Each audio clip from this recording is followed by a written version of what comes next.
Regardez ce qu'on a là. Un dôme de fourmis rousses. Elles ont empilé des centaines de milliers d'aiguilles de pin pour former ce dôme sur plusieurs étages. À savoir que la colonie continue aussi dans le sol. Et surtout, là il y a toutes les autoroutes qui sont tracées via les phéromones de piste avec des milliers de fourmis qui s'en vont de tous les côtés.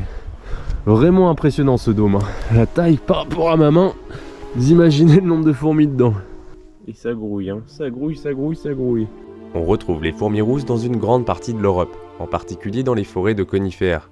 Comme beaucoup d'autres espèces de fourmis, elles sont capables d'éjecter de l'acide formique jusqu'à 25 cm comme moyen de défense. Elles mangent à peu près toutes sortes de proies, mais ce sont également des éleveuses de bétail. En effet, elles pratiquent le parcage de pucerons, puisqu'au printemps, les ouvrières bergères amènent les pucerons dans les arbustes, où ils peuvent se régaler, et quand l'automne arrive, les pucerons regagnent le nid des fourmis pour hiberner. En échange de la nourriture, les pucerons produisent du miella dont les fourmis raffolent.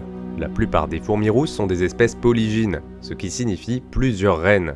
C'est-à-dire que souvent, après l'essaimage, les jeunes reines retournent dans leur fourmilière mère, où des ouvrières les placeront dans leur nouvelle colonie.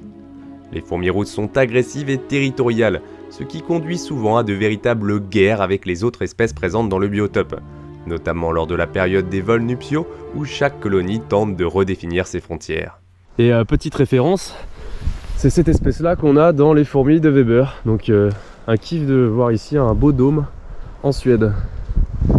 Content de voir des fourmis? Très. Ouh, c'est content ça.